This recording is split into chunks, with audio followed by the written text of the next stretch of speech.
Penyakitnya manusia hari ini gara-gara medsos. Iri, dengki. Dengki itu ndak suka kalau orang lain seneng. Seneng kalau orang lain susah. Biasanya kelompok sana. Kalau kelompok sana dapat masalah, kamu seneng. Nah, siapa suruh milih gubernur itu? Sudah tak bilang. Kalimat itu menunjukkan kamu dengki sebenarnya. Atau kalau sana sukses, kamu iri. Alah kayak gitu aja, jagoku bisa lebih baik. Itu iri. Jadi bersihkan dirimu dari hal-hal itu. Tentang apapun pada siapapun. Kalau dua ini masih ada, ya ilmumu tidak akan jadi cahaya. Iri, dengki. Terus tanpa nasten. Tidak gampang ngamuan. Kalau dikritik orang, diingatkan orang, atau ada yang tidak cocok sama kebenaran yang kamu yakini, jangan cepet-cepet ngamuk toh. Jangan panasan. Hari ini kan kita gampang panas. Biasanya kalau kita meyakini sesuatu benar, terus orang lain tidak cocok sama kita, itu biasanya kita panas. Ya meskipun ekspresi panasnya macam-macam. Jadi tanpa nasten. Terus jangan ganggu orang lain. Nora jahil. Oke. Mungkin jahilnya beda ya hari ini. Jahilnya itu kadang bikin foto-foto di Photoshop, terus bikin, nah itu jahil. Atau mungkin kamu punya teman kuliah, ala pak iseng-iseng daripada sepi ganggu temenmu. Itu jahil namanya. Sandalnya disembunyikan. Lagi enak-enak di kamar mandi, bajunya dibawa lari, itu jahil. Contoh paling gampang. Ngerti temennya di kamar mandi, pintunya rusak, terus kamu buka. Wah, pura-pura padahal lu ada orangnya, padahal sudah tahu kalau ada orangnya. Sering ya kadang-kadang gitu, zaman di pondok itu ngerjain temennya. Saya dulu ada temen yang penakut luar biasa. Kalau ke kamar mandi malam-malam dikerjain teman-temannya.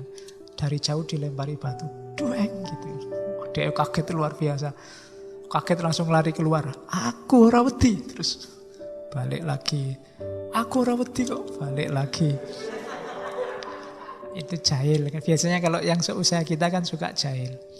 Sama tetangga suka jahil. Ndaklah iseng-iseng yang ndak penting. Ya seusia kita sekali-sekali jahil asal ndak bahaya ya. Untuk menyegarkan suasana. Misalnya kopinya dari dia ngantuk, kopinya mbok entekke ngono, ndak masalah lah, konco dhewe. Tapi jahil yang merugikan. Oke. Misalnya tiba-tiba temenmu fotonya kamu pasangkan sama cewek cakep misalnya. Itu kan kasihan cewek cakepnya. Oke. Jadi ya kalau temenmu seneng. Oke ya. Terus jangan melampiaskan hawa nafsu. Hawa nafsu itu kamu penuhi sekadarnya saja. Tidak usah angkara murka dihabis-habiskan. Kita dunia itu butuhnya tidak banyak. Dan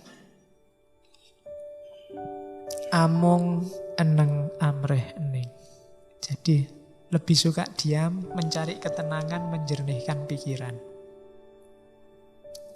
Kalau menurutmu WhatsApp, Facebook itu mengeruhkan caramu berpikir, jangan sering-sering dibuka. Itu namanya amung eneng amrih hening. Nyari keheningan. Kalau menurutmu temanmu yang itu ngomongnya banyak, menjauhkan kamu dari ketenangan, yuk dijauhi sementara. Jangan sering-sering sama dia dan seterusnya. Itu suka pada yang keheningan, ketenangan. Selama kita menempuh jalan ilmu, itu jalan tirakatnya. Syukur-syukur kita ada guru yang bijak, sarjono kang martapi. Sarjono itu guru, kang martapi itu kalau disingkat SKM. Beda sama SAG, beda sama ya. Sarjana kang martapi itu orang bijaksana yang berjiwa pertapa. Berjiwa pertapa, topo itu bahasa sufinya mungkin uzlah. Orang yang sudah menang melawan dunia. Bukan guru yang masih dimabuk oleh dunia. Politiknya, materinya, ekonominya, dan seterusnya. Tapi guru yang sudah menang melawan dunia, sarjono kang martapi. Ikuti, cari kalau ada itu, ikuti. Yang jelas bukan saya. Ini juga usikum wa nafsi. Ya, karena gelarku bukan SKM tapi SAG. Ya. Jadi sarjono kang martapi. Jadi kalau kamu lihat ada guru yang tidak terpesona lagi oleh dunia, yang dunia bagi dia sudah tidak penting, ikuti. Nanti di Jawa ada konsep guru sejati. Kapan-kapan kita bahas itu. Dalam tasawuf ada konsep mursyid. Oke, terus ini yang hati-hati kita sering ada di sini yang terakhir, tidak menggunakan pengetahuan semata-mata hanya untuk nyari nafkah atau pamrih. Jadikan semua yang duniawi dalam cari ilmu itu efeknya saja. Kawruhe kinaryo ngupoyo kasil nal menlek. Nggak, jangan fokus ke situ. Bahwa nanti setelah cari ilmu kamu dapat ijazah, yang ijazah itu dapat dipakai untuk ngelamar pekerjaan, yaitu efeknya, tidak utama. Sama kayak kamu menempuh jalan sufi ada karomahnya, tapi karomah bukan tujuan. Tidak usah takut rezeki. Kalau kamu takut sama rezeki besok jadi apa, kamu sedang melecehkan Gusti Allah. Lah yang ngatur rezeki itu Gusti Allah. Kok kamu takut? Kamu tidak percaya po? Kan gitu. Wong ya banyak yang tidak kuliah lebih sukses daripada yang kuliah. Tidak. Hari ini susah nyari orang kuliah itu, cari ilmu itu berat sekali. Selalu isinya nyari ijazah, nyari kerjaan. Atau paling tidak nyari beasiswa. Loh, kalau kamu pinter berkualitas di dunia ilmu, nanti dapat karomah namanya beasiswa. Ya kan? Tapi beasiswa jangan jadi tujuan. Nanti dapat karomah tambahan, mungkin dapat kerja, dapat ijazah, itu karomahnya, tapi bukan tujuannya. Jadi itu dietnya pencari ilmu yang sejati. Cuma sekarang kalau kampus-kampus itu promosi, kuliahlah di sini. Di sini murni cari ilmu, ndak mikir masa depan, ndak laku kampusnya. Kampus itu mesti yang dipamerin lulus jadi apa sekarang. Oleh pemerintah juga disuruh merumuskan tegas, kuliah di sini besok lulusannya jadi apa, itu disuruh merumuskan tegas. Jadi bobot paling beratnya tidak pada keilmuannya. Mungkin ada yang salah. Harus didiskusikan lagi. Kita tidak percaya sama diri kita sendiri, sama Tuhan kalau fokusnya hanya pada kerja sama uang sama materi. Oke. Nah, ada istilah triprakara, 3 perkara. Pencari ilmu harus punya karakter lilo, trimo, legowo. Lilo itu lilo lamun kelangan, nora gegetun. Pencari ilmu ndak akan kecewa kalau kehilangan sesuatu. Jadi kayak kalian dibelani ngaji ke sini, itu kan kehilangan sesuatu. Kehilangan waktu, harusnya kamu nonton TV jam segini, sinetron banyak. Saya tidak tahu sinetron sekarang apa ya. Kalau zaman saya dulu ada yang legend, sekarang mungkin tidak ada. Anak ABG. Waktu hilang, mungkin capek, harusnya tidur. Saya kalau di rumah enak jam-jam segini tidur, tapi kan kehilangan waktu istirahat. Tidak apa-apa lilo, demi apa? Demi ilmu. Harus punya watak lilo. Beli buku tidak masalah. Kehilangan sesuatu, kehilangan duit untuk beli buku. Saya dulu zaman di pondok, kirimannya sedikit. Cuma begitu lihat buku, mesti ngiler. Mau tidak mau harus dibeli. Bahwa nanti setengah bulan uangnya sudah habis, gampang. Mendekati teman yang masak sendiri. Teman yang masak sendiri kan dibantu-bantu apa nanti dapat. Karena duitnya sudah terlanjur buat beli buku. Tidak masalah. Tapi kan kepuasan rohaninya beda kalau sudah baca buku. Dulu tapi.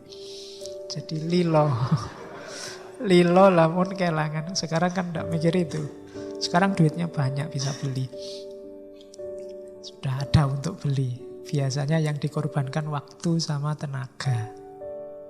Capeknya nyari, belinya bisa, nyari waktu bacanya yang susah sekarang. Kalau dulu waktu bacanya banyak, belinya ndak kuat.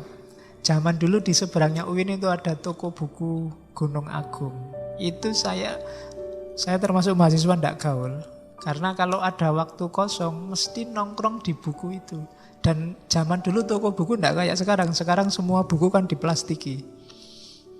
Jadi kamu tidak bisa baca. Meskipun diam-diam kadang mbok suwek dhewe terus mbok waca. Ya, untuk lihat isinya.